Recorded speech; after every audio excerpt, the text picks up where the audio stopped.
প্রিয় দর্শক, সবাইকে স্বাগত জানিয়ে সরাসরি আলোচনা অনুষ্ঠান আওয়াজ ডেমোক্রেসি শুরু করছি। সঙ্গে আছি আমি রুবায়েত ফেরদৌস। প্রিয় দর্শক, দেশে চলছে পৌর নির্বাচনের মৌসুম। বড় দুই দল আওয়ামী লীগ এবং বিএনপি ভিন্ন ভিন্ন দুই চ্যালেঞ্জকে সঙ্গে নিয়ে অংশ নিচ্ছে নির্বাচন। হুমকি ধামকি দিয়েও বিদ্রোহীদের ঠেকাতে পারছে না আওয়ামী লীগ, এই হচ্ছে আওয়ামী লীগের চ্যালেঞ্জ। আর বিএনপির চ্যালেঞ্জ হচ্ছে কর্মীদের মাঠে নামাতে পারছে না। নানাভাবে হয়রানির অভিযোগ তুলেছে বিএনপি, আর আওয়ামী লীগের অভিযোগ নির্বাচনকে বিতর্কিত করার পথে হাঁটছে বিএনপি। প্রিয় দর্শক, ঠিক এইরকম প্রেক্ষাপটে আজ আমাদের আলোচনা বিষয় রাজনীতিতে নির্বাচন বিতর্ক। এ বিষয়ে আলোচনার জন্য আমাদের সঙ্গে আছেন আওয়ামী লীগ দলীয় সংসদ সদস্য নজরুল ইসলাম বাবু এমপি। আপনাকে স্বাগত। আমাদের সঙ্গে আছেন বিএনপির কার্যনির্বাহী সদস্য শেখ রবিউল আলম। আপনাকে স্বাগত। এবং অনলাইনে আমাদের সঙ্গে যুক্ত হচ্ছেন সাবেক মন্ত্রী ও বিকল্পধারা বাংলাদেশের প্রেসিডিয়াম সদস্য গোলাম সারোয়ার মিলন। মিস্টার মিলন, আপনাকে স্বাগত জানাচ্ছি। তো আমরা আলোচনা শুরু করতে চাই। তো মিস্টার রবিউল, আপনি যদি একটু আলোচনা সূত্রপাত করেন, নির্বাচন নিয়ে বিতর্ক, পৌর নির্বাচন সব মিলিয়ে বর্তমান কি অবস্থা আসলে? জি, নির্বাচন নিয়ে বিতর্ক একসময় ছিল, এখন নির্বাচনী ব্যবস্থাপনাটাই অনেকটা ভেঙে পড়েছে।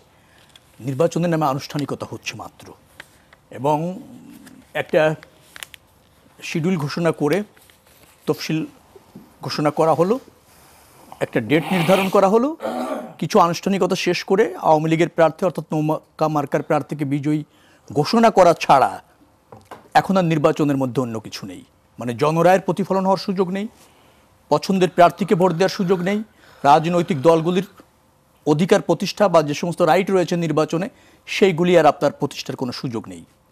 নির্বাচনের দিন নির্বাচন কমিশনের দায়িত্বপ্রাপ্ত কর্মকর্তারা যারা থাকেন, তারা আইন শৃঙ্খলা রক্ষাকারী বাহিনী যারা থাকেন, তারা আর ক্ষমতাসীন আওয়ামী লীগ দলীয় নেতা কর্মীরা এক হয়ে একটা যৌথ বাহিনী গঠন করে, এবং সেই যৌথ বাহিনী তাদের মতো করে নির্বাচন ম্যানিপুলেট করে নির্বাচন শেষ হওয়ার পর, ভোট গ্রহণ শেষ হওয়ার পর একটা ফলাফল প্রকাশ করে। এত কিছু জানার পর তাহলে বিএনপি কোন বিবেচনায় অংশ নেয় আসলে?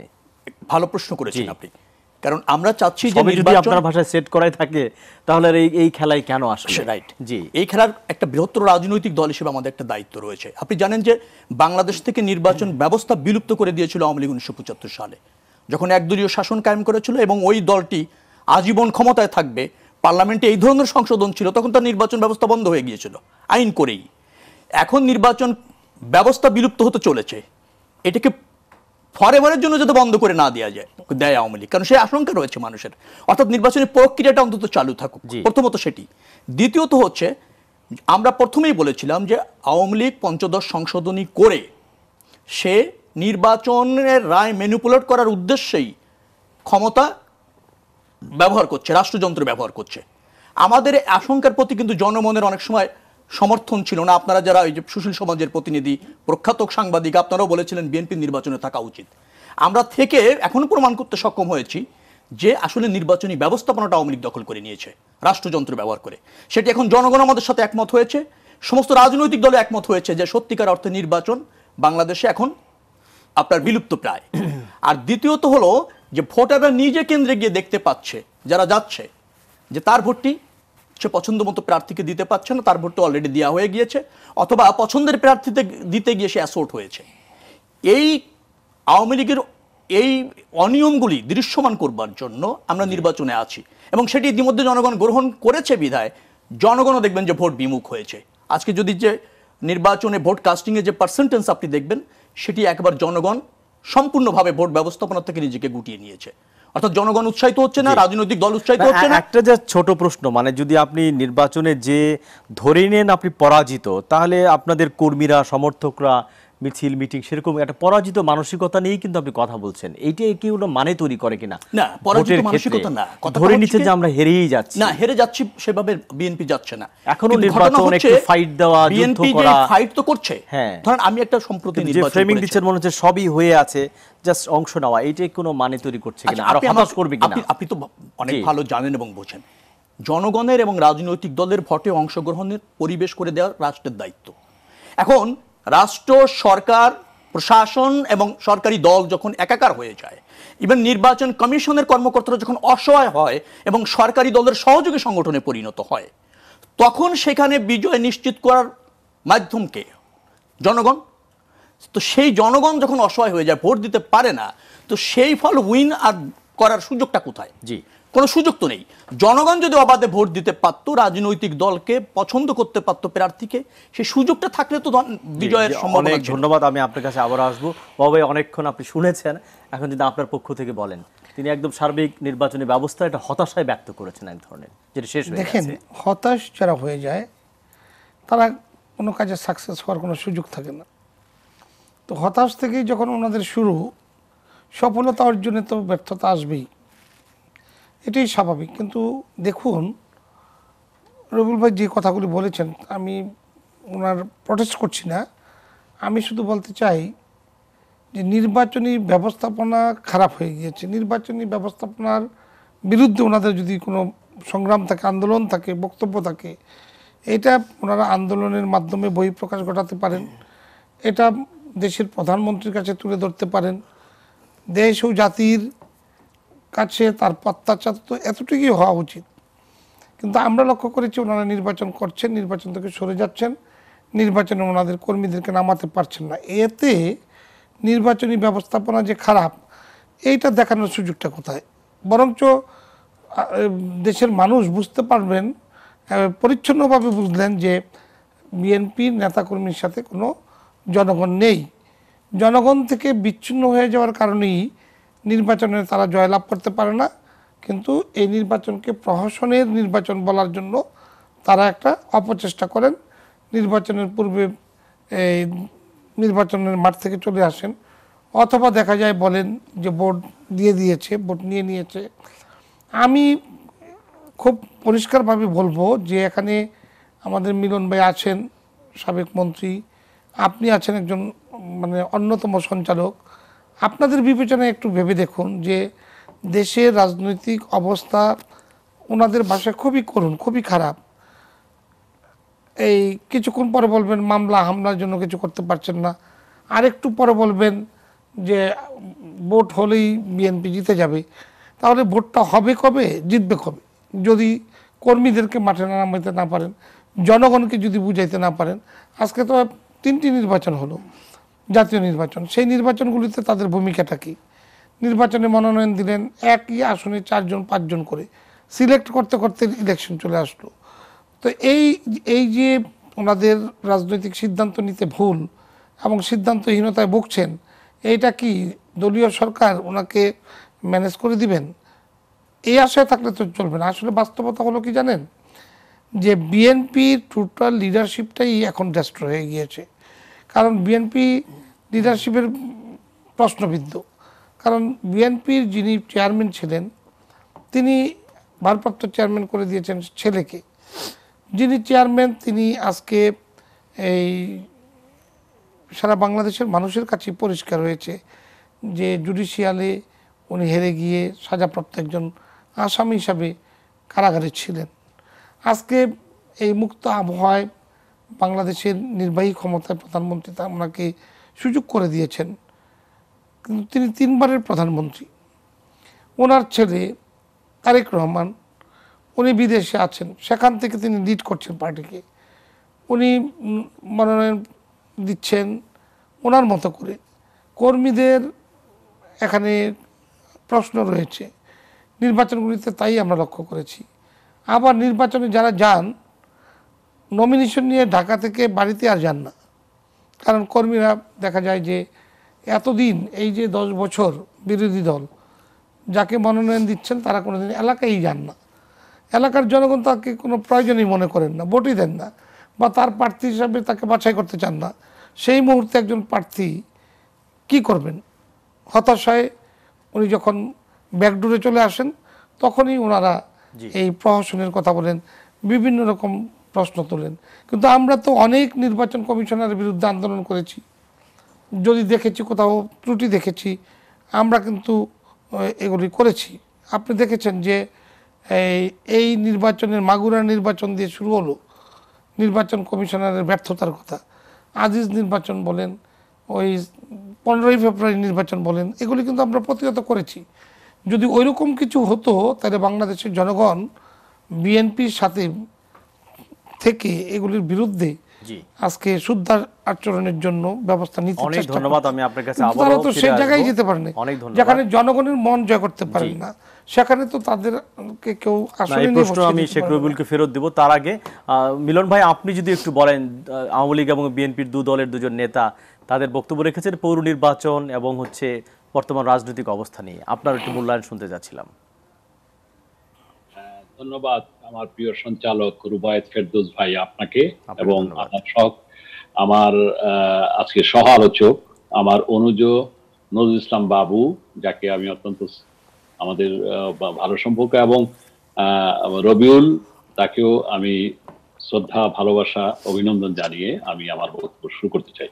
কথাটি হচ্ছে বিজয়ের মাস, 49 থেকে 50-এ আমরা পেরোলাম। 71-এর মুক্তিযুদ্ধের সেই 30 লক্ষ শহীদের রক্তের আলপনা দিয়ে বাংলাদেশটাকে আমরা এনেছিলাম। আকাঙ্ক্ষা ছিল একটি গণতান্ত্রিক বাংলাদেশ আমরা করব, গণতান্ত্রিক মূল্যবোধ আমাদের থাকবে, গণতন্ত্রকে প্রাতিষ্ঠানিক আমরা রূপ দিব। আজকে আপনি আলোচনার প্রাসঙ্গিকতায় বলেছেন যে আগামীকাল অনেকগুলি পৌরসভা নির্বাচন, সেই পৌরসভা নির্বাচনকে সামনে রেখে আজকে নির্বাচনী ব্যবস্থা নিয়ে প্রশ্ন উঠেছে। এই কথা স্বীকার করতে হবে। আমি কালোকে কালা, সাদাকে সাদা বলতে চাই। প্রশ্ন হচ্ছে যে বর্তমান সরকারের অনেক উন্নয়ন আছে, এই কথা বলার অস্বীকার নেই। পাশাপাশি এটা স্বীকার করতে হবে অনেক ঘাটতি আছে, সুশাসনের ঘাটতি আছে, স্বচ্ছতা জবাবদিহিতার ঘাটতি আছে, যেটা আমাদের অঙ্গীকার ছিল মুক্তিযুদ্ধের, সাম্যতা, ন্যায্যতা এবং সামাজিক ন্যায় বিচার, সুশাসনের কথা। কিন্তু সেই সুশাসন আজকে অনুপস্থিত, সেই স্বচ্ছতা জবাবদিহিতার অনুপস্থিত। আজকে সেই কারণে যেটা বলতে হয় যে আজকে দুই দলের যে একটা বড় দল, আমরা তো ছোট দল করি, এই দুই দলের বৈরী রাজনীতির কারণে জনগণ কিন্তু ত্যক্ত বিরক্ত, এটা হচ্ছে বাস্তবতা। আর নির্বাচন নির্বাচন ফেব্রুয়ারি নির্বাচনে যে 90-এর আন্দোলনের পর ফেব্রুয়ারি নির্বাচন যেভাবে হয়েছে, এটা জনগণ যেমন গ্রহণ করেনি, তার পরবর্তীতে কয়েকটি নির্বাচন ছাড়া 91, 96 কিংবা 2001-এর নির্বাচন ছাড়া বাকি নির্বাচনগুলো ছিল প্রশ্নবিদ্ধ। প্রশ্নবিদ্ধ এই কারণে, যেমন মিলন ভাই, আমি আপনার কাছে আসবো। একজন দর্শক ফোন দিচ্ছেন, ফোনটি নিয়ে আমি আপনার কাছে আবার ফেরত আসছি। প্রিয় দর্শক, ধন্যবাদ আমাদের অনুষ্ঠানে যোগ দেওয়ার জন্য। কে বলছেন এবং কোত্থেকে বলছেন, আপনার পরিচয় দিয়ে প্রশ্নটি রাখুন। আমি আব্দুল্লাহ বলছিলাম ঢাকা থেকে। জি বলুন।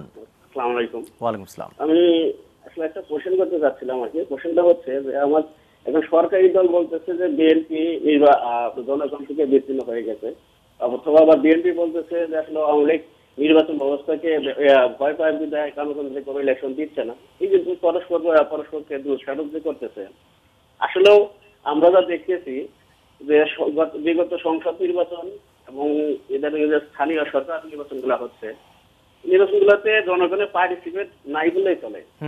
এই যে ইলেকশন ব্যবস্থা থেকে যে জনগণ বিমুখ হয়ে যাচ্ছে, এর জন্য আসলে দায়ীটাকে। জি, অনেক ধন্যবাদ। এই প্রশ্ন আমরা খুঁজবো তিনজনের কাছে। মিলন ভাই, যদি আপনি আপনার বক্তব্যটি কন্টিনিউ করেন প্লিজ। জি, ধন্যবাদ আপনাকে।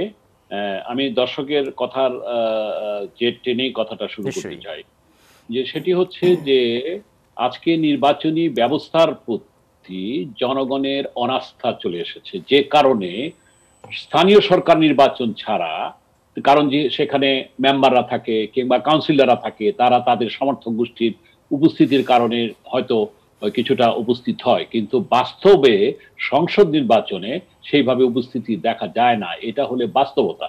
তার মানে আজকে জনগণ নির্বাচনে অংশগ্রহণ করতে চাচ্ছে না। এই কারণে আমি গত নির্বাচনে কথা বলি যে আওয়ামী লীগের ভোটার আমার কাছে এসে বলেছে যে মিলন ভাই, আমি তো নৌকা করি, আমি তো আওয়ামী লীগ করি, আমি আমার ভোটটা দিতে পারলাম না কেন। এটা হচ্ছে বাস্তবতা। এবং বিবিসি নিউজ অনুযায়ী কিংবা টিআইবি ইফতেখার সাহেবের রিপোর্ট অনুযায়ী আমরা জানি যে সেখানে নির্বাচনটা প্রশ্নবিদ্ধ ছিল। আমি এই কথাটা বলতে চাই যে আজকে নির্বাচন কমিশন নিয়ে কথা উঠেছে, 42 বুদ্ধিজীবীর বিবৃতি আছে, সেই প্রসঙ্গটা আমি পরে আসবো। আমি নির্বাচনী ব্যবস্থায় যে কথাটি বলতে চাচ্ছি যে আজকে দেখেন আমাদের সুশীল সমাজও বিভাজিত। আজকে ব্লেম গেম এবং দোষারোপের রাজনীতি, এর থেকে বেরিয়ে এসে আমাদের এই নজরুল ইসলাম বাবু কি বলেন, রবিউল ভাই বলেন, আমি আমাদের কথাও বাদ দিলাম, এই সমস্ত নেতৃত্বকে সঠিক কথা বলতে হবে, উচিত কথা বলতে হবে। আমরা কি হয়েছে কি জানেন, আমি না, উচিত কথাটা কি মিলন ভাই, আপনি যদি একটু বলেন উচিত কথা কোনটা? উচিত কথাটা হলো, আমি জি। যদি আওয়ামী লীগ করি, আমি যদি বিএনপি করি, জি, তাহলে কি বলা উচিত আমার? 70 ধারার কারণে আমি অনেক কথা বলতে পারি না, সেটা পার্লামেন্টের মেম্বাররা না বলুক। আজকে রবিউল সাহেব, উনি তো পার্লামেন্ট মেম্বার না, নজরুল সাহেবের সীমাবদ্ধতা আছে আমি জানি, কিন্তু যারা না সংসদে মিলন আছেন, ভাই, আমি একটু ভুলটা ধরিয়ে দিই, এটা কিন্তু পার্লামেন্টে করা যাবে না। পার্লামেন্টের বাইরে কি দলের সমালোচনা করা যাবে না? 70 ধারা সেই কিন্তু কথাই কেবল বলছি। পার্লামেন্টের জন্য বলবৎ। কাজে পার্লামেন্টের পার্লামেন্টের বাইরে এসে আওয়ামী লীগের যে কোনো এমপি কিন্তু তার দল নিয়ে সমালোচনা করার অধিকার রাখে। রাখে, জি, কিংবা যে সেই চর্চাটা নাই কেন? নয়, এটা সংসদের বাইরেও বলে না কেন? এই অসুস্থ রাজনীতি থেকে আজকে জনগণ চায় বেরিয়ে আসুক। একটি গণতান্ত্রিক মূল্যবোধ, গণতান্ত্রিক চর্চা, ডেমোক্রেসি যে প্র্যাকটিস, ডেমোক্রেসি যে সাবস্টেন্স, জি। ডেমোক্রেসি যে প্রসেস, আমরা সে থেকে নাই তো। অনেক আমরা ধন্যবাদ সেই- মিলন ভাই, আপনি থাকুন, আপনি অনলাইনে যুক্ত থাকুন, আমরা একটু অফলাইনে আসি। আমরা যারা এখানে আছি সেগুলো বলে আপনি যদি বলেন, অনেকগুলো প্রশ্ন এসে যে মাগুরা, এম এ আজিজ এইসব বলা হয়েছে, তো সেই রকম কোনো একটা গণ আন্দোলন কেন আপনারা করতে পারছেন না? না, এম এ আজিজ তো বাংলাদেশে কোনো নির্বাচন করেনি। এম এ আজিজ শপথ নেওয়ার পরই উনরা অনীহা প্রকাশ করেছিলেন, আর এখন উনরা নিজেরাই সার্চ কমিটি করে আওয়ামী অনুগত নির্বাচন কমিশন করছেন। এম এ আজিজ অ্যাপিলেট বিভাগের একজন বিচারপতি ছিলেন, স্বনামধন্য বিচারপতি ছিলেন, বাংলাদেশের বিচার বিভাগে অনেক যুগান্তকারী রায় তিনি দিয়েছিলেন, তাকে উনরা মানেননি। আর এখন উনরা সার্চ কমিটি করে নিজ অনুগত নির্বাচন কমিশন দিয়েছে। বাংলাদেশের ইতিহাসে এরকম অযোগ্য অথর্ব মেরুদণ্ডহীন নির্বাচন কমিশন এটাই এর আগে বলছে আছে যে নাকি? এম এ আজিজকে তো ওনারা কাজই করতে দিলেন, আপনারা কেন ওনাদেরকে এত বছর কাজ করতে দিলেন? Exactly বলছি। সেই গণ আন্দোলনটা নাই কেন? না না, গণ সেই প্রশ্ন আন্দোলন উনি রেখেছেন। হয়নি সেটা না, কথা হচ্ছে কোন আন্দোলনে আওয়ামী লীগকে বাধ্য করা যাচ্ছে না, রাষ্ট্রযন্ত্র তারা ব্যবহার একটা করছে। আন্দোলন তো বাধ্য রেজাল্ট, করা- একটা রেজাল্ট আসতে হবে, না, না, ফলাফলটা বাধ্য আসে করা না কেন? যাচ্ছে না মানে হবে না তা না, জি। আপাতত যাচ্ছে না, কারণ রাষ্ট্রযন্ত্রের তারা সর্বোচ্চ অপব্যবহারটা করছে। তারা তা করছে মানে এটা করে পার পেয়ে যাবে এরকম না। বাংলাদেশের মানুষ তার ভোটাধিকার প্রতিষ্ঠিত করবেই করবেই, এবং সেই করার ক্ষেত্রে বাংলাদেশ জাতীয়তাবাদী দল নেতৃত্ব দিচ্ছে এবং দিবেই। সুখকর না, আওয়ামী লীগের জন্য যে প্রক্রিয়ায় তারা ক্ষমতায় আছে, ক্ষমতা লোভী হয়ে, সেটা বাংলাদেশে বেশি দিন চলবে না। হয়তো একটা টাইম চলেছে, জি। যে কোনো কারণে করছে, কিন্তু করছে বিদায় সব সময়ের জন্য করবে। আর এদেশের মানুষ মনে করেন সেটা সর্বসহ হয়ে যাবে, বাংলাদেশের মানুষ তো হয়নি। জি বাবা, এই হয়নি খেলায় তা। শেষ খেলা না, সে বলছে আরো আমি আছে। বলি খেলা শুরু হবে। জি প্লিজ। আর সেই খেলাটা হলো কোথায় জানেন? যে মেরুদণ্ডহীন দল হলে হবে না, আওয়ামী লীগের মতো মেরুদণ্ড নিয়ে দাঁড়াতে হবে। আওয়ামী লীগ সার্চ কমিটি করে নির্বাচন কমিশন গঠন করেছিল, এটা আওয়ামী লীগের এখতিয়ার না, এটা রাষ্ট্রপতির এখতিয়ার। যে রাষ্ট্রপতি আজকে নির্বাচন কমিশন গঠন হওয়ার পর এই নির্বাচন কমিশনের বিরুদ্ধে ওনাদের বক্তব্যটা কি? বক্তব্য হলো ভোট চিন্তা হয়েছে, ভোট মারামারি করে নিয়ে গিয়েছে, তা কিন্তু না। ওনারা নির্বাচনে যাচ্ছেন, যদি একজন নির্বাচন কমিশন ভুল ত্রুটি থাকতে পারে সেটা যদি তারা তুলে ধরতে পারতেন তাইলে সেটার প্রতিকার হতো। কিন্তু ভুলটা কোথায়? ভুলটা হলো ওনাদের ভোটাররা কেন্দ্রে যাচ্ছে না। ভোট যাই হোক, গণনার পরে যিনি বেশি ভোট পাবেন তিনি জয়লাভ করবেন। এতে যদি আমি ভোট না দেই, আপনি ভোট না দেন, নির্বাচন কমিশনের কিছু করার নেই। কিন্তু এখন একটা যে বলা হচ্ছে যে আমি আপনাদের আওয়ামী বলছি- লীগের যারা সমর্থক তারাও ভোট কম আমি যাচ্ছে, বলছি এই ব্যাখ্যাটা যদি দেন। এইটার ব্যাখ্যা তো পরিষ্কার যে জি। দেখেন, আমি যদি নিশ্চিত হই যে আমার দল জিতে যাচ্ছে, ভোট ছাড়া সামান্য ভোট পেয়ে জিতে যাচ্ছে, যা যে পরিমাণ ভোট কাস্ট হবে সব আওয়ামী লীগ পাবে, বিএনপিকে ভোট দিচ্ছে না মানুষ, তখন আমাকে না গেলে তো সমস্যা নেই। এটা একটা বিষয় তো রয়েছে। আরেকটা বিষয় হলো যে ভোটাররা যে পরিমাণ ইন্টারেস্ট হয় নির্বাচনে, সেটা হলো শুধুমাত্র কম্পিটিশন হলে। তা আমার কোনো কম্পিটিটর নাই, আমার ভোটাররা কেন আসবে? কী কারণে আসবে? তার মানে কি, এই ভোটাররা আসে না, বিএনপি নির্বাচনে অংশগ্রহণ করেন, ওনারা ভোটারদের কাছে যান না। আর ওই ভোটাররা জানেন যদি ভোট কেন্দ্রে যাই বিএনপিকে ভোট দেব না। কেন দিবেন না? রাষ্ট্রীয় ক্ষমতায় যখন ছিলেন তারা প্যারালাল গভর্নমেন্ট তৈরি করেছিলেন এদেশে, উন্নয়নে -0।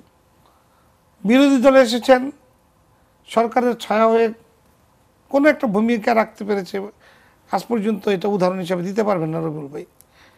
বিএনপি বিরোধী দলে এসে একজন লন্ডন গিয়ে আছেন, আরেকজন অনেকদিন কারাগারে ছিলেন। দলছুট নেতারা যার যার ঘরে আছেন, যারা মন্ত্রী এমপি ছিলেন তারা মাঠে আসেন না। তো রাজনৈতিক দলের কর্মসূচি না থাকলে দলের কর্মীরা কেন তাদের সাথে থাকবে? আর কর্মসূচি দিতে দিবেন না, একটু পরেই বলবেন যে রাষ্ট্রযন্ত্র। তো সরকারের পক্ষে রাষ্ট্রযন্ত্র থাকবে না, এটা কে বলেছে? সরকার গঠন করবে, সরকারের পক্ষে তো রাষ্ট্রযন্ত্র থাকবে।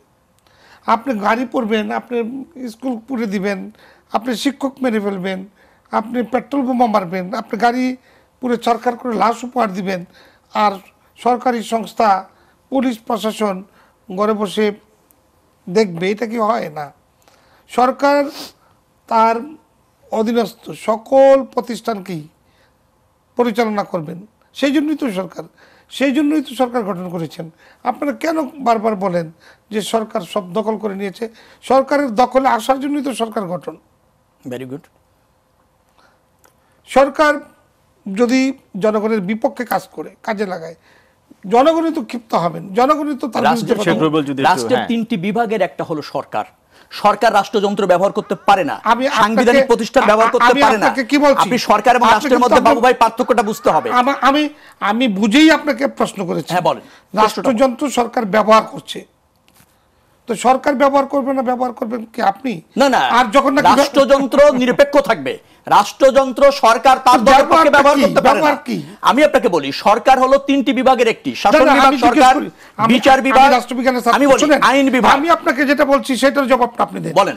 আপনি শুধু আমাকে বলেন সরকার তার ব্যবস্থাপনায় সরকারের বিভিন্ন সংস্থাকে কাজে লাগাবেন, সরকারি কাজে, দেশ রাষ্ট্র কল্যাণে কাজে লাগাবেন, তা আপনি সেটা সমালোচনা করবেন কেন? এখন কি সরকার ক্ষমতায় যাওয়ার ক্ষেত্রে প্রশাসন এবং আপনার নির্বাচন কমিশনকে কাজে লাগাবে তার মতো করে? আপনি কি মনে করেন এটা বাংলাদেশে হয়? প্রতিনিয়তই হচ্ছে, এবং তাই তার উপর নির্ভর করছে সরকার, সম্পূর্ণভাবে নির্ভর করে। আপনাদের করণীয় কি? একটা রাজনৈতিক দল হিসাবে আপনাদের ভূমিকা কোথায়? না, আমাদের কি ভূমিকা? আমাদের যে ভূমিকা, আমাদের হচ্ছে জনগণের অধিকার প্রতিষ্ঠা করার ভূমিকা, এবং সেই লক্ষ্যে রাজনীতি করছে। আপনাদেরকে বাধ্য এখনো করতে পারে না, আগামীতে করব, এই জনগণই করবে। আপনারা যখন করবেন তখন বলবেন। না না, করছে তো, এখন আপনার পরিত্যক্ত রাজনৈতিক দল হয়ে গিয়েছে আওয়ামী লীগ। জনরায় এবং জনগণের আয়োজন করতে ভয় পান, অংশ নিতে ভয় পান। সম্মান দিয়ে বলছি যে আপনারা এই বিষয়টা, এই যে নাচতে না জানলে উঠান বেকা, এই জায়গা থেকে সরে আসেন। কিভাবে নাচতে জানবো? আপনি দখল করেছেন ভোট কেন্দ্র, আমি পাল্টা দখল করব। বসে যদি বলেন না, ওই অপচেষ্টা তো করেছেন, এটা রাষ্ট্রযন্ত্র ফিরিয়ে দিয়েছে। আপনি ভোটারকে অ্যাসল্ট করছেন, আপনি গাড়ি পড়তে গিয়েছেন, মানুষ মেরেছেন, পেট্রোল বোমা দিয়েছেন, রাষ্ট্রযন্ত্র তা মোকাবেলা করেছে। মানুষ আন্দোলন করেছে, গণতান্ত্রিক, ওটাও ভিন্ন খাতে প্রভাবিত করেছে। আমাকে শেষ করতে না না, আমি আর আপনি তো মাঝামাঝি বলছি, সেটা নাই, সবার মধ্যে নাই। আপনি বলবেন, আমি বলবো, আমি বলবো, আপনি বলবেন। আপনি যখন সঞ্চালক আপনারা আমার থেকে উইন্ডো হয়ে গিয়েছে। আপনি যখন গাড়ি পড়বেন, পুলিশ বাধা দিবে, রাষ্ট্রযন্ত্র আওয়ামী লীগ ব্যবহার। আমরা তো গাড়ি পোড়াইনি। আপনি নির্বাচন কমিশনকে মারবেন না, আপনি নাসিরনগরে কারা পুড়িয়েছে? আপনি বলেন তো, গোবিন্দগঞ্জে সাঁওতালদের পল্লীতে আগুন কারা দিয়েছিল?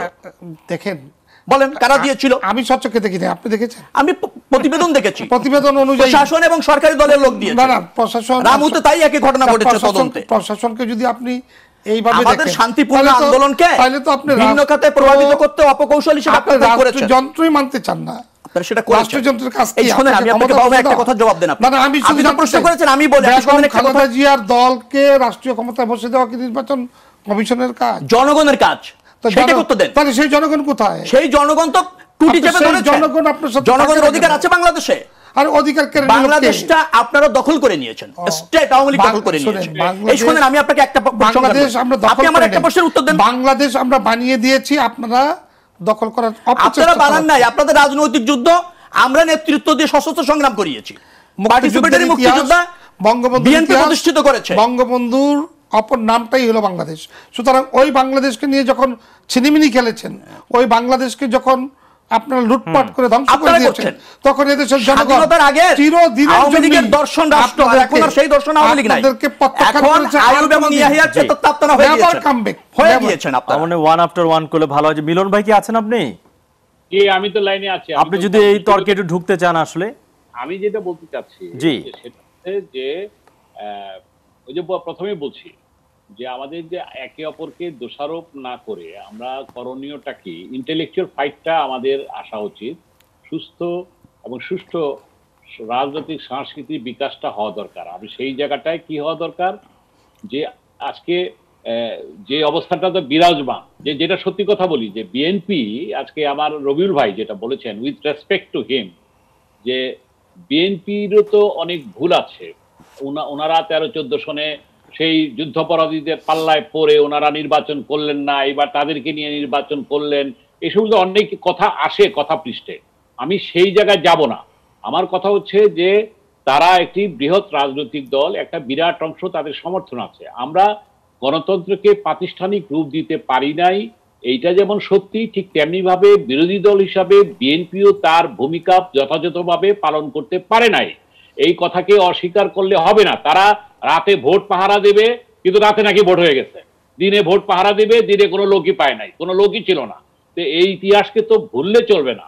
আজকে আত্মসমালোচনা করতে হবে, আত্মবিশ্লেষণ করতে হবে। জনগণ এখন সেই বিএনপির প্রতি সে যে আস্থাটা দেখানোর জন্য যেভাবে আসে, এখন আমরা মৌলবাদীদের কথা বলি, তাদের কথায় হাজার হাজার লক্ষ লক্ষ লোক এই ভাস্কর্য পক্ষে বিপক্ষে যদি নামতে পারে, তাহলে বিএনপির পক্ষে লোক কেন নামবে না? That is my question. তার মানে তারা সেই আস্থার জায়গাটায় নেই। লন্ডনে বসে নেতৃত্ব দেওয়া যায় না, এটাকে স্বীকার করতে হবে। আর পাশাপাশি সরকারও যেটা করছে, বিরোধী দলকে যেভাবে স্পেস দেওয়া দরকার সেই স্পেসটা দিচ্ছে না। অর্থাৎ সরকারের একটা গ্লাসে অর্ধেক পানি আছে, অর্ধেক পানি নাই। সরকারের এখানে অগ্রগতি, উন্নয়ন, সমৃদ্ধি এই ব্যাপারে বলবো না, পাশাপাশি দুর্নীতি আছে, বৈষম্য আছে, এটা আমি নির্দ্বিধায় বলতে পারি। কিন্তু সেখানে তো তাদের তো কিছু, তারা দায়িত্বে থাকলে প্রশাসন তাদের পক্ষে কাজ করবে, এটাই স্বাভাবিক। কিন্তু দলীয় তন্ত্রটা আগের চেয়ে বেশি হয়েছে, এটাও স্বীকার করতে হবে।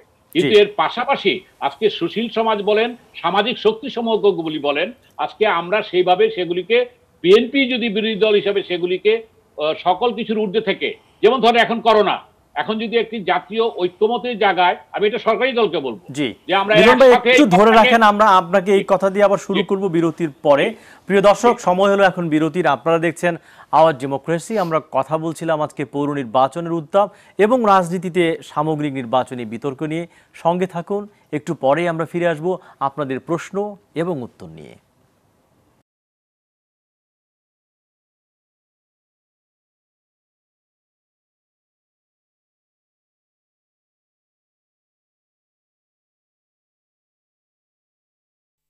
প্রিয় দর্শক, স্বাগত আরেকবার সরাসরি আলোচনা অনুষ্ঠান আওয়াজ ডেমোক্রেসিতে। সঙ্গে আছে আমি রুবায়েত ফেরদৌস। আমরা আলোচনা করছি রাজনীতিতে নির্বাচন বিতর্ক নিয়ে। বিরতির আগে খানিকটা কথা আমরা বলেছি, বিরতির পরে আমরা আলোচনা আরও সূত্রপাত করতে চাই। শেখ রবিউল, যে প্রসঙ্গগুলো শেষ করতে পারিনি আমরা তখন, তাহলে করণীয় কি আসলে এখান থেকে? না, করণীয় হচ্ছে যে ধরেন সরকারের কিছুটা শুভবুদ্ধির উদয় হওয়া দরকার। কারণ আওয়ামী লীগ একটা গণতান্ত্রিক রাজনৈতিক দল, তাকে মানুষের ভোটাধিকারের প্রতি শ্রদ্ধাশীল হতে হবে এবং জনরায়ের ভিত্তিতে ক্ষমতায় থাকা অথবা জনরায় ক্ষমতায় থাকতে সহায়ক না হলে ক্ষমতার বাইরে যাওয়া, এই ক্ষমতায় জনরায়ের ভিত্তিতে থাকা এবং বাইরে যাওয়ার মানসিকতাটা আওয়ামী লীগ হারিয়ে ফেলেছে। এটা একটা বড় সমস্যা এবং সেটা উত্তরণ আওয়ামী লীগের স্বেচ্ছাই হওয়া উচিত, যেহেতু গণতান্ত্রিক বাংলাদেশ। আমি আবারও আপনাকে বলছি, দ্বিতীয়ত হচ্ছে যে জনগণের রাষ্ট্রের মালিকানা প্রতিষ্ঠিত করবার জন্য ভোট হচ্ছে একমাত্র উপায়, তাই তো? দ্বিতীয়, আর সেটি দিয়েই কিন্তু জনগণ কি করে, তার পছন্দের প্রার্থীকে নির্বাচিত করতে চায়। কিন্তু সেই জায়গাগুলি আওয়ামী লীগ ফলাফল আগেই নির্ধারণ করছে। যে আপনি বলছিলেন তাহলে আপনারা কি পরাজয় জেনেই কেন নির্বাচনে থাকছেন? দেখেন, আমরা সর্বোচ্চ চেষ্টা করছি নির্বাচনকে জনগণের ভোটাধিকার প্রতিষ্ঠিত করবার জন্য, এবং আমরা থেকে প্রচার প্রচারণা বলেন, ভোটাধিকার প্রতিষ্ঠা করার ক্ষেত্রে বলেন, একটা রাজনৈতিক দলের সুবিধা আদায় করার জন্য গণতান্ত্রিকভাবে আমরা চেষ্টা করছি এবং জনমতের ভিত্তিতে চেষ্টা করছি। কিন্তু সমস্যাটা হচ্ছে যে আওয়ামী লীগ সেখানে রাষ্ট্রযন্ত্র ব্যবহার করে বাধা দিচ্ছে। কারণ ফলাফল যদি নির্ধারণ করা থাকে, ওই যে বাবু ভাই বললেন, কিন্তু ভালো কথা বলেছেন। একটা প্রশ্ন যেটা মিস্টার মিলন করেছেন, সেটা যদি আপনি বলেন যে হেফাজতের এই মোল্লাদের ডাকে যদি হাজার হাজার লোক জমায়েত হয়, তো বিএনপির মতো এরকম একটা বড় পলিটিক্যাল পার্টি তার আহ্বানে কেন লোক সাড়া দিচ্ছে না? এই প্রশ্নের উত্তর কিন্তু আমরা পাচ্ছি না। কেন পাচ্ছেন না? মিলন ভাই কোন দৃষ্টিতে দেখেছেন? উনি হাজার হাজার লোক দেখলেন, বিএনপির ডাকে লাখ লাখ লোক দেখেন নাই? কোন প্রোগ্রামে লক্ষ লক্ষ মানুষ হয়নি? একটা মানববন্ধন করতে গেলে লক্ষ মানুষ হয়ে যায়। বাংলাদেশের মানুষ 2014 সালে সারা বাংলাদেশের মানুষ ভোট বর্জন করেছে না? 154টা আসনে কোনো প্রতিদ্বন্দ্বী প্রার্থী পাওয়া যায় নাই, বাকি আসনগুলিতে 5% ভোট পড়েছে। এই যে নির্বাচনটা হয়ে গেল অতি সম্প্রতি, মানে 2018 সালের ডিসেম্বর মাসে, হাজার হাজার কেন্দ্রে 95 থেকে 99.99% ভোট পড়েছে, শত শত কেন্দ্রে 100 ভোট পড়েছে, অধিকাংশ ক্ষেত্রে আগের দিন রাত্রে ভোট হয়ে গিয়েছে। সমালোচনা করেছেন নাকি কেউ? মানুষ প্রতিবাদ করেনি? মানুষ প্রতিবাদ করেছে বিধায় তো আওয়ামী লীগ এই প্রক্রিয়ায় ক্ষমতায় থাকতে বাধ্য হয়েছে। অর্থাৎ প্রক্রিয়া রয়েছে, আন্দোলন রয়েছে, সংগ্রাম রয়েছে, সব আছে। হেফাজত বড় মিছিল করেছে বা বড় সমাবেশ করেছে, 5 তারিখে হেফাজত করেছিল, 4 তারিখে যখন বিএনপি করেছিল সেখানে তো 20 থেকে 25 লাখ লোকের সমাগম হয়েছিল। গণ অভ্যুত্থান দেখেছি, এরকম বড় বড় যে আন্দোলন, এত ক্ষোভের কথা বলছেন, তাহলে মানুষের মধ্যে ক্ষোভটা সঞ্চারিত হচ্ছে না কেন? মানুষের মধ্যে ক্ষোভ আছে নাকি মানুষ প্রতারিত? মানুষ সবাইকে দলে দেখেছে, ক্ষমতায় দেখেছে, অসহায় বটে, জনগণের ম্যান্ডেট নিয়ে আসে, পরে তারা কি করে না সেটা হয়তো মানুষের মধ্যে থাকতে পারে, হারিয়ে ফেলেছে, কিন্তু মানুষ তো অসহায় এবং মানুষকে জিম্মি করেছে আওয়ামী লীগ। মানুষ অসহায় না, সম্পূর্ণভাবে অসহায়। একদম 18 কোটি লোককে কি জিম্মি করা সম্ভব কিনা? পুরো পৃথিবী তো জিম্মি ভেঙেই তো মানুষ গণ আন্দোলন করে, গণঅভ্যুত্থান হয়। আপনি অস্থির হওয়ার কোনো কারণ নাই, আর মিলন ভাইয়ের হতাশ হওয়ার কোনো কারণ নাই। তাহলে ঠিক আছে, বিএনপি যদি আপনাকে এখনো বলি অস্থির হওয়ার কারণ নাই, আরো অনেক সময় আছে। জি জি জি, অস্থির হওয়ার কোনো কারণ সময় আছে বাবু ভাই, তারা ওরার কিছু নাই, আমরা সময় আছে। আমরা যে কথাটা বলতে চাই সেটা হলো যে দেখেন, আন্দোলন সংগ্রাম বিএনপি তো করতেই থাকুক না কেন, কারণ বিএনপি তারা বেশ লম্বা সময় টার্গেট নিয়ে নেমেছে, তাড়াহুড়া করছে না, অনেক লম্বা সময় তো ক্ষমতায় ছিল। জি, দীর্ঘদিন তো অতি কষ্ট যদি হইতো তাহলে একটা ব্যাপার ছিল। আরামায়েশে ক্ষমতা দখল করেছিলেন, ক্ষমতায় ছিলেন। এই জিয়াউর রহমান থেকে শুরু করে বেগম জিয়া বেশ কয়েকবার তো ক্ষমতায় ছিলেন। ক্ষমতা থাকাকালীন সময়ে জনগণকে কিছু দিতে পারেন নাই, জনগণের প্রত্যাশা পূরণে ব্যর্থ, আন্দোলন সংগ্রামে ব্যর্থ, বিরোধী দলে ব্যর্থ। ওনারা আবার এত দ্রুত ক্ষমতায় যাবেন, পদার্পণ করবেন, এটাই বা মিলন ভাই আশা করেন কেন? তো হেফাজতে ইসলাম বলেন আর জামাতে ইসলাম বলেন আর বিএনপি বলেন, এগুলি সব তো একই সূত্রে গাথা। জি, একটা যেটা বলছে যে পরাজয়কে যে মানা যায়, যে আওয়ামী লীগ পরাজয়কে মেনে নেওয়ার মানসিকতা তৈরি হচ্ছে না। আমি যে হারতেও পারি, তাই না, আমি ছোট জিতবো তাও না। না না, আওয়ামী লীগ তো 21 বছর রাজপথে যুদ্ধ করা লোক, আন্দোলন সংগ্রামের মধ্য দিয়ে জনগণের অধিকার আদায়ের দল হলো আওয়ামী লীগ। আওয়ামী লীগকে আজকে যদি পরাস্ত করতে চায় তাহলে জনগণ দিয়ে করতে হবে। যেহেতু জনগণ ওনাদের সাথে নেই, ওনাদের অপেক্ষা করতে হবে আর কি, অনেক দিন পর্যন্ত অপেক্ষা করতে হবে। মেবি যদি জনগণ তাদের সাথে থাকে তাহলে আওয়ামী লীগ জনগণ বিচ্যুত কোনো দল নয়। আওয়ামী লীগ হলো জনগণকে ভালোবাসার মধ্য দিয়ে জনগণের হৃদয় দখল করেই কিন্তু আওয়ামী লীগ ক্ষমতায়। না, এটা তো ঠিক যে গণতান্ত্রিক ব্যবস্থাপনায় জনগণ তার রায়টি ভোটের মাধ্যমেই প্রয়োগ করে, কোন দল ক্ষমতায় থাকবে কি থাকবে না। ঠিকই বলেছেন, আওয়ামী লীগের বিপক্ষে যে জনগণ, সেই জনগণের ভোট দেওয়ার সুযোগটা কি দিয়েছেন? আপনি ভোট দিচ্ছেন? আরে কার ভোটকে দিবে? যদি নিজের, সুন্দর কথা, যদি আপনি যদি বাসায় বসে থাকেন, আপনার ভোটকে আমি সুযোগ করে দিব? শোনেন, আমি আপনাকে বলি না, আমি আপনাকে জিজ্ঞেস করি, বিরোধী দলের ভোটগুলো আওয়ামী লীগ কেন ব্যবস্থা করে দেয় না? ওই আশায় বসে আছে। আওয়ামী লীগ ভোট ব্যবস্থা করবে না, ভোট আয়োজনের একটা রাষ্ট্রীয় ব্যবস্থাপনা আছে, মানুষ আমাদের ভোট দেবে। আওয়ামী লীগ কিন্তু ভোট দেওয়ার পরিবেশ তৈরি করতে পারছে না। সব কি ব্যালট পেপার যায় না কেন্দ্রে? যায়, আগে রাত্রে দিয়ে দেন সব সিল মেরে। আগে রাত্রে আপনারা কোথায় ঘুমান? আগে রাত্রে কি ভোট হওয়ার কথা ছিল নাকি? আগে রাত্রে আপনি ভোট পাহারা দিব আগে সকালে, আপনি তো দিয়ে দিয়েছেন আগের দিন রাত্রে। তাহলে 15 দিন বাংলাদেশের নির্বাচনী ব্যবস্থা তাই হওয়ার কথা ছিল না। আগে যে 20 দিন সময় থাকে, আগে রাত্রে ভোট পাহারা দিতে হবে। কি করেছেন? এটা কি কোনো রাজনৈতিক দলের কাজ? সকল রাজনৈতিক দলের কাজ হলো নির্বাচনকে সুষ্ঠু সুন্দর গণতান্ত্রিক পন্থায় উপহার দেওয়া। সেই ক্ষেত্রে রাজনৈতিক দলগুলির ভূমিকা থাকে। আপনার দলের ভূমিকা কোথায়? ভূমিকা আগে রাত্রে ভোট কাটতে হবে আপনাদের সাথে কম্পিটিশন করে। না, কম্পিটিশন করবেন কেন? আমরা তো জানি না যে আপনি ভোট দখল করতে দেখেছেন রাতে। যদি দেখতেন তাহলে আপনি সজাগ ছিলেন, সজাগ থাকলে বাধা দিলেন না কেন? না না, আপনি বাধা দেওয়া হয়নি আপনাকে, ঠিক আছে। জি জি, মিলন ভাই যদি একটু বলা হচ্ছে যারা অপেক্ষা করতে হবে আপনাদেরকে। ভোট কাটছিল, আমরা কেন বাধা দেইনি? মিলন ভাই আগের রাতে ভোট কেটে নিয়ে যায়, ওনারা দেখে, বাধা দেন, তাহলে দলটা দেখে। আজকে টক শো, আজকে আপনি যে নাইট গার্ড ঘুমায় থাকলে কেমনে হবে সেই প্রশ্ন বাবু ভাই করেছে। যেটা বলেন নাইট গার্ড হলো ঘুমায় থাকে, তাহলে তোর তো চাকরি চলে যাবে তখন। জি দেখেন, আমার কথা হলো কি যে এই ওনারা বলেছিলেন ভোট পাহারা দিবেন, এটা বাস্তবতা হলো যে ভোটটা পাহারা ওনারা দেন নাই কিংবা দিতে পারেন নাই, এটা তাদের ব্যর্থতা, নাম্বার 1।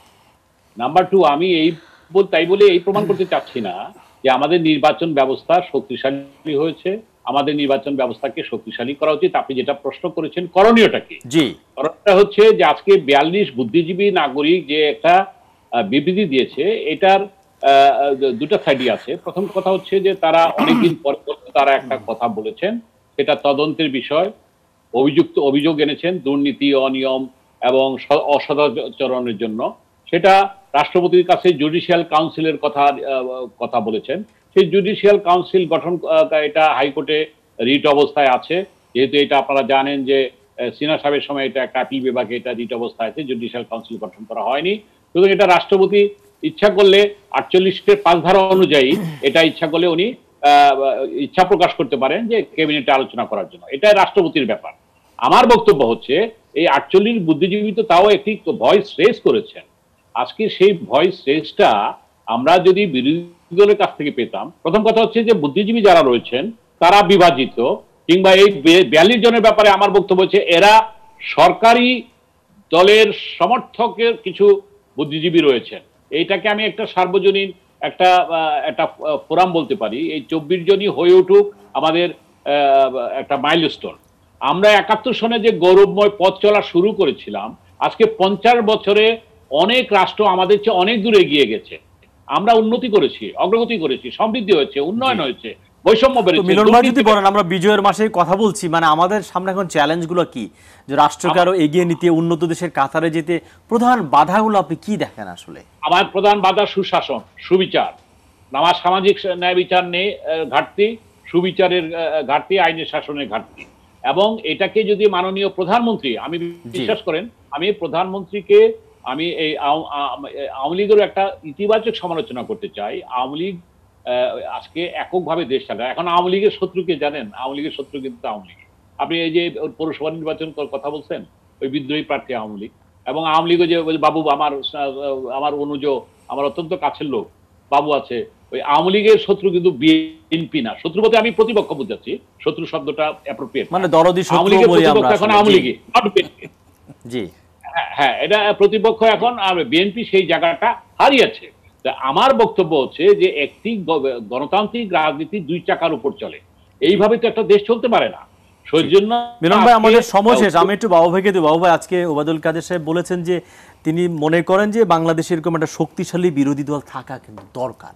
তিনি বলছেন বিএনপির যে ক্ষয়িষ্ণু অবস্থা, এটা রাজনীতির জন্য ভালো না।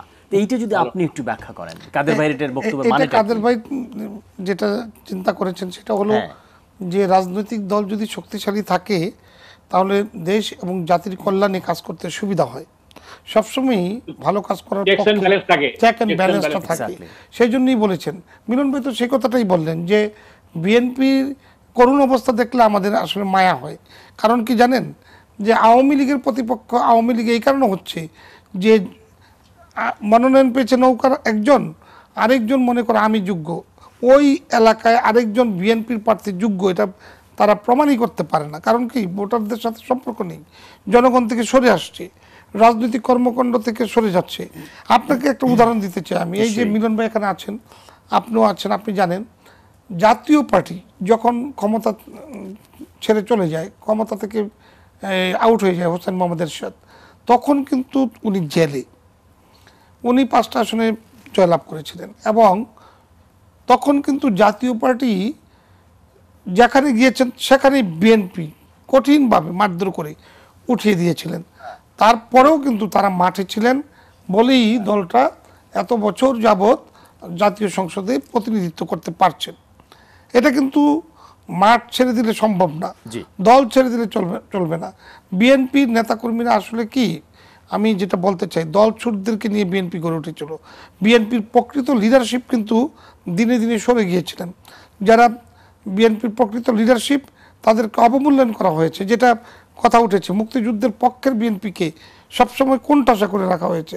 এইসব কারণে আজকে অনেক ধন্যবাদ। একদম শেষ সময় শেখ রবিউল যদি বলেন যে বিএনপি নেতৃত্বের সংকট, কোনো সংকট নেই, নেতৃত্ব যথোপযুক্ত নেতৃত্ব যথাযথভাবে বাংলাদেশের মানুষকে রিপ্রেজেন্ট করছে। আরেকটা ওবায়দুল কাদের সাহেবের কথা বললেন না, এটা হচ্ছে একবার ধরেন একটা প্রতারণামূলক বক্তব্য। বিরোধী দলকে রাষ্ট্রযন্ত্র ব্যবহার করে নিশ্চিহ্ন করা হচ্ছে, এর কোনো রাজনৈতিক অধিকার নেই, ভোটারের ভোট দেওয়ার সুযোগ নেই, উনি আবার একটা ভালো বিরোধী দল চান। মানে মানুষের 16 কোটি মানুষের তো তামাশা এটা। ক্ষমতার মহে অন্ধ হয়ে গিয়েছেন ওবায়দুল কাদেররা। বাংলাদেশে কোনো রাজনৈতিক দল কেন, এটা জনগণের কোনো অধিকার, মানে এটা এক ধরনের কাটা গায়ে নুনের ছিটা দিয়ে এটা প্রতারণামূলক বক্তব্য। বুঝতে পারছেন, ক্ষমতার মহে যখন মানুষ অন্ধ হয়, সেসব রাজনৈতিক নেতারা এইভাবে বক্তব্য দেয়। একজন রাজনৈতিক নেতা, ওবায়দুল কাদের সাহেবের রাজনীতি আছে, আওয়ামী লীগের রাজনীতি আছে, প্রশাসন ছাড়া কোনো জায়গায় কোনো এক্সেস আছে আওয়ামী লীগের? মাঠে যেতে বলতেন, উত্তেজিত মাঠে হয়েন নামতে না। বলেন এবং যেতে বলেন। ওবায়দুল কাদেররা আতঙ্কে আছে, দার্শনিকের জন মতো কাজ আতঙ্কে করে, আছে বুঝছেন? এবং বিএনপির ভয়ে আছে। ভয়ে থেকে এই সমস্ত অরাজনৈতিক বক্তব্য দেন। না না, ওবায়দুল কাদের অরাজনৈতিক বক্তব্য দেননি। উনি যেটা কামনা করেন সেটাই তিনি প্রত্যাশা করেছেন। এটা তো বিএনপি না হলে আরেকটা দল শক্তিশালী হবে, এটাই স্বাভাবিক। সরকারের তো ভুল ত্রুটি থাকে, যিনি সরকার পরিচালনা করবেন। বিএনপি খুব দুর্বল দল। সেটা একটা অবাধ নির্বাচন করতে সমস্যাটা কোথায়? আয়োজন করতে কোথায় সমস্যাটা? আরে কোথায়? অবাধ নির্বাচন করতে হলে জনসমর্থন তো নাই, দুর্বল সাংগঠনিক ভাবে। নাকি বাবা একটু বোঝার চেষ্টা করি, এটিকে একটা শঙ্কা কেন ওবায়দুল কাদের যে বিএনপি যদি শক্তিশালী বিরোধী দল না হয়, এর মাঝখানে আরো মৌলবাদী প্রতিক্রিয়াশীল শক্তি অর্জন করে ফেলতে পারে, সেইটা কিন্তু বাংলাদেশের জন্য আরো খারাপ হয়ে যাবে। আসলে এই হেফাজত, বঙ্গবন্ধু জাতির জনকের ভাস্কর্য চেনে নামাতে চায়, সে হুঙ্কার কিন্তু আমরা দেখেন। দেখেছি। আসলে আমি যেটা বলবো সেটা এদের হলো, সংখ্যাও কম না। মৌলবাদীরা তো আর রাজনৈতিক দল নয়, ওনাদের ভুল ব্যাখ্যার কাছে তো বাংলাদেশের মানুষ কখনোই কিন্তু যাবে ভেতরে না। কিন্তু ওদের রাজনীতি আছে, আপনি ওনা- দেখেছেন। তা আছে, হ্যাঁ, শখ ওদের আছে, আছে কিন্তু, ক্ষমতায় হ্যাঁ। অধিষ্ঠিত হওয়া Exactly. এখন এই মৌলবাদীদের প্রধান লক্ষ্য। বাট এটা নেভার কাম, এটা কোনোদিন হবে না। কারণ কি, বাংলাদেশের জনগণ অত বোকা না। বাংলাদেশের জনগণ হলো আন্দোলনমুখী, বিপ্লবী, সংগ্রামী, যার কারণেই একটা রাষ্ট্র প্রতিষ্ঠা করতে পেরেছেন বঙ্গবন্ধুর নেতৃত্বে। এখন বিএনপিকে এই কথা বলার উদ্দেশ্যটা হলো ওবায়দুল কাদের রাজনীতির মহৎ ব্যক্তিত্ব, রাজনীতির পরিচ্ছন্ন ব্যক্তিত্ব। উনি কল্পনা করেছেন, উনি দর্শন দিয়েছেন, যেহেতু রাজনৈতিক জ্ঞান, বিবেক, বুদ্ধি, আত্মসংযম তার অনেক বেশি, রাজনৈতিকভাবে যেমন তিনি পরীক্ষিত, একজন ছাত্র নেতা হিসাবেও যেমন পরীক্ষিত, ঠিক মেধাবী ছাত্র হিসাবে কিন্তু একদম লাস্ট 1 তিনি মিনিট শেখ রবিউল, 1 মিনিট শেষ করব। গ্রহণযোগ্য। ওবায়দুল কাদেরের একদিকে তার মেধা, আরেকদিকে তার অতি সম্প্রতি ওবায়দুল কাদের যে বক্তব্যগুলি দিচ্ছেন তার মধ্যে রাজনীতি আছে বলে আমার মনে হয় না। উনি সেদিন বলেছেন জি। যে গণতন্ত্র আছে, এই জন্য নাকি কথা বলা যাচ্ছে। আরে কথা বলা মানুষের মৌলিক অধিকার, জন্মগত অধিকার। অধিকার আর তখনই থাকে গণতন্ত্র হচ্ছে যখন মানুষের গণতন্ত্র- রাজনৈতিক অধিকার এবং রাষ্ট্র ব্যবস্থাপনা তার অংশগ্রহণের না, না, অধিকার। গণতন্ত্রের- এই পার্থক্যই ওবায়দুল কাদের সাহেব বোঝে না। না, না, তার কারণ কি জানেন? ওবায়দুল কাদের ঠিকই ক্ষমতার বুঝেছেন। মোহ ওবায়দুল কাদেরকে আমি কিন্তু আবারও আপনাকে অন্ধ যেটা করেছে। বলেছেন, আপনি এবং বুঝতে তারা ভুল এখন করেছেন। রাজনীতি করে না, ওবায়দুল রাষ্ট্রযন্ত্র কাদের ব্যবহার বলেছেন, করে ক্ষমতায় আছে। গণতন্ত্রের practice যার ফলে আছে ওবায়দুল বলেই- কাদের সাহেবদের কাছ থেকে এখন আপনি রাজনৈতিক বক্তব্য পাবেন না, জনকল্যাণের কোনো শুনেন, বক্তব্য পাবেন ওবায়দুল না, কাদেরের এবং বক্তব্য যে সঠিক, সংস্কারের কোনো বক্তব্য পাবেন এটা না। কিন্তু এই টক শোতে আসলে আমাদের আপনাকে দিয়ে বোঝা যায়। আপনি শেষ ওবায়দুল করতে কাদের হবে। একজন রানিং মিনিস্টার শেষ করতে এবং একটা হবে। দলের সাধারণ সম্পাদক। আপনি কিন্তু খেই হারিয়ে ফেলেছে, তাচ্ছিল্য করে কথা খেই বলছেন। হারিয়ে ফেলেছে, খেই হারিয়ে শেষ ফেলেছে। করতে হবে। এই যে As a politician এইটাকেই function বলা করছে না হয়। ওবায়দুল ধন্যবাদ কাদের। দুজনকে। As a এই politician গণতন্ত্রের- function করছে না। এই যে কথা বলা মিলন ভাইকে ধন্যবাদ এই তো অনলাইনে শাসনের যুক্ত কথা হওয়ার বলছি। জন্য। শাসনের প্রিয় কথা দর্শক, বলছেন। আজ এ স্বৈর পর্যন্তই। শাসনের মতো কথা। আগামী রোববার আবারও অনুষ্ঠানটি দেখার আমন্ত্রণ রইল। সবাই ভালো থাকুন, সুস্থ থাকুন এবং সামাজিক দূরত্ব মেনে চলুন, স্বাস্থ্যবিধি মেনে চলুন। আমি যেভাবে মাস্ক ব্যবহার করি সেভাবে মাস্ক ব্যবহার করুন।